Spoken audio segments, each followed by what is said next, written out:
కార్తీక దీపంలో వంటలక్క కూడా మెంటలెక్కిచ్చే పర్ఫార్మెన్స్ చేస్తుంది. మొదలు పెట్టండి. తప్పుగా అనుకోనంటే ఇంత ఓపెన్ అయ్యాయి కాబట్టి ఒకటి అడగనా?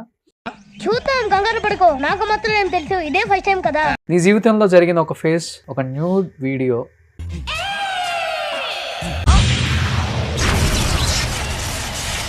ఒక 5 సెకండ్ వీడియో నీ జీవితాన్ని నాశనం చేసింది తెలిసి జరిగిందా, నీకు తెలియకుండా నీ ప్రమేయం లేకుండా జరిగిందా? అసలు ఏం దిక్కుమాలిన ప్రశ్న ఇదొకటి. అది అసలు వీడియో చేసింది ఆన్ పాయింట్ లో ఉండిందే కాదు, అది కంప్లీట్లీ అవుట్ అండ్ అవుట్ ఎలా వెళ్ళిపోయిందంటే మేము అప్పుడు ఈ బెట్టింగ్ ఏ వీడియో అని మాత్రం చెప్పకు ప్లీజ్. I want to నిలదీసిఫై.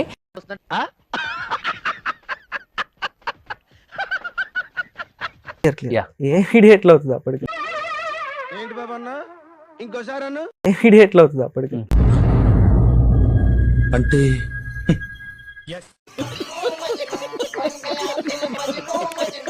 ఇంకా మనం ఎక్కువ మాట్లాడలేం కూడా దాని గురించి, ఎందుకంటే నేను ఒక్కడిని ఇన్వాల్వ్ అంటే ఎక్కువ మాట్లాడగలుగుతాను. మనం నాశనం అయిపోయినా పర్వాలేదు, పక్కాడు బాగుపడకూడదు. అదేరా మన Indian psychology. I love you రజ. బయటికి ఎలా వచ్చింది అసలుకి? ఎందుకు మాస్టారు మాటమాటిక్ అడుగుతారు? No idea. అంటే నీ కెరీర్ ని నాశనం చేద్దామని వచ్చిన వీడియో అది బయటికి? నాకు మాత్రం ఏం తెలుసు? అసలు జీరో ఐడియా దాని గురించి, అసలు ఎలా ఏంటి అని కూడా నెవర్ నో. ఈ సెకండ్ కూడా we can't figure it out. నేను ఇలా బుక్ అయిపోతాను కల్లో కూడా అనుకోలేదు. సఫర్ అయ్యావా? చెప్తున్నా కదా 2 years అయిపోయింది. అరే అంత పద్ధతిగా అమ్మాయిని పట్టుకుని అలా మాట్లాడడానికి మనసులో ఒప్పిందిరా.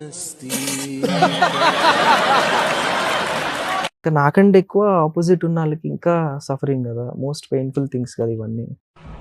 వీటిని నమ్మకండి యువర్ ఆనర్, వీడు సామాన్యుడు కాదు, మహానటుడు. పెయిన్ఫుల్ థింక్ అంటే ఇద్దరు నువ్వన్నా ఎవరికన్నా పంపాలి, లేదా తనన్నా పంపాలి. తట్టుకోలేకపోతున్నాను ఇక్కడ. Thing in the sense in terms of coming towards media, facing people అని. ఓకే, ఏం చేయడం లాట్ సార్, ఇంకా మేము వెళ్ళి రైట్స్ తీసుకుంటాం సార్. రారా పక్క వెళ్దాం.